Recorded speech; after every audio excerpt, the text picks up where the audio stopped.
किसी ने क्या कमाल की लाइन लिखी है, फर्क होता है खुदा और फकीर में, फर्क होता है किस्मत और लकीर में।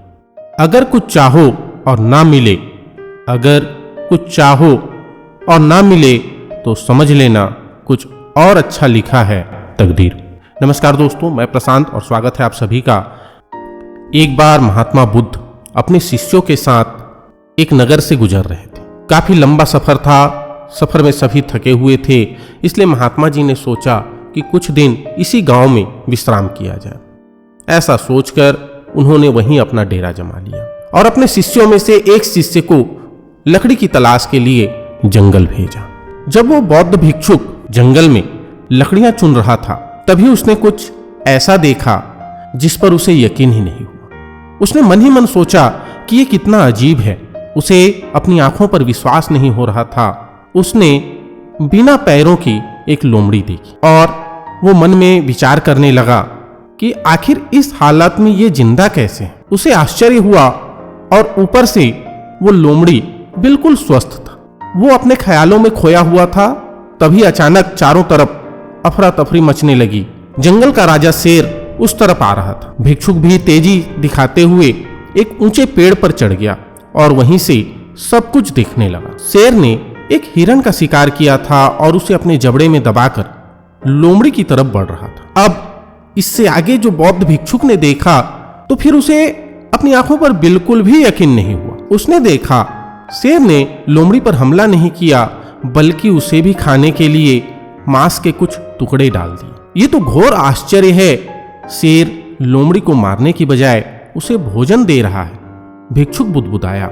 उसे अपनी आंखों पर भरोसा नहीं हो रहा था, इसलिए वह अगले दिन फिर वहीं आया और छिपकर शेर का इंतजार करने लगा। आज भी वैसा ही हुआ।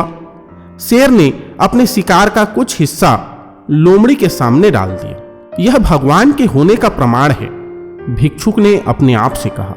वह जिसे पैदा करता है उसकी रोटी का भी इंतजाम कर देता है। आज से इस लोमड़ी की तरह मैं भी ऊपर वाले की दया पर जीऊंगा।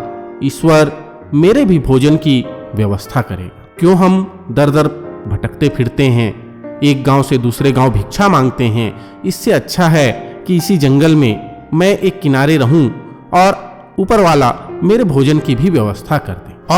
और ऐसा सोचते हुए वह एक वीरान जगह पर जाकर एक पेड़ के नीचे बैठ गया। पहला दिन बीता पर कोई वहां नहीं आया। दूसरे दिन भी कुछ लोग उधर से गुजर गए, पर भिक्षुक की तरफ किसी ने ध्यान नहीं दिया। इधर बिना कुछ खाए पिए वह कमजोर होता जा रहा था। इसी तरह कुछ और दिन बीत गए। अब तो उसकी रही सही ताकत भी खत्म हो गई। वो चलने फिरने के लायक भी नहीं रहा।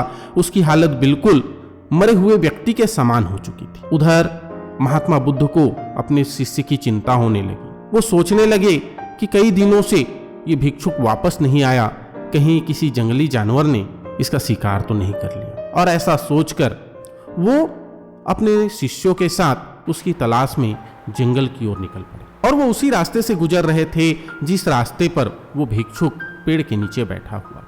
वो भिक्षुक के पास पहुंचे और उसके इस स्थिति का कारण पूछे। भिक्षुक ने अपनी सारी कहानी महात्मा जी को सुनाई और बोले, अब आप ही बताइए कि भगवान इतने निर्दयी कैसे हो सकते हैं? क्या किसी व्यक्ति को इस हालत में पहुंचाना पाप नहीं है? बिल्कुल है, महात्मा जी ने कहा, लेकिन तुम इतना मूर्ख कैसे हो सकते हो? तुम ये क्यों नहीं समझे कि भगवान तुम्हें उस शेर की तरह बनाना चाहते हैं? ईश्वर चाहता है कि आप उस शेर की तरह बनो जो किसी निर्बल निस्सहाय को भोजन की व्यवस्था कर रहा है, उस बेसहारे का सहारा बन रहा है। लेकिन ईश्वर कभी नहीं चाहते कि आप लोमड़ी की तरह बनो और दूसरों पर आश्रित रहो। भिक्षुक को ईश्वर की पूरी लीला समझ में आ गई। उसने महात्मा जी के पैर पकड़े और अपने किए के लिए क्षमा मांगकर वापस महात्मा जी के साथ, उनके शिष्यों के साथ अपने आश्रम की ओर लौट चले। दोस्तों, हमारे जीवन में भी ऐसा कई बार होता है कि हमें चीजें जिस तरह समझनी चाहिए हम उसके विपरीत समझ लेते हैं, उसके अपोजिट समझ लेते हैं। ईश्वर ने हम सभी के अंदर कुछ न कुछ ऐसी शक्तियां दी हैं जो हमें महान बना सकती हैं, जिसके दम पर हम दूसरों का और समाज का भला कर सकते हैं। जरूरत है कि हम उन्हें पहचानें। उस भिक्षुक का सौभाग्य था कि उसकी गलती का एहसास कराने के लिए उसके पास महात्मा बुद्ध जैसे ज्ञानी व्यक्ति थे। पर हमें स्वयं इस चीज को समझना होगा, इस बात को समझना होगा कि कहीं हम शेर की जगह लोमड़ी तो नहीं बन रहे। कहानी कैसी लगी कमेंट करके जरूर बताइए। अगर कहानी अच्छी लगे तो वीडियो को शेयर कीजिए। अभी तक अगर आपने चैनल को सब्सक्राइब नहीं किया है तो इस तरह के और ज्ञानवर्धक बातों के लिए चैनल को सब्सक्राइब कर लीजिए। मिलते हैं अपने नेक्स्ट वीडियो में।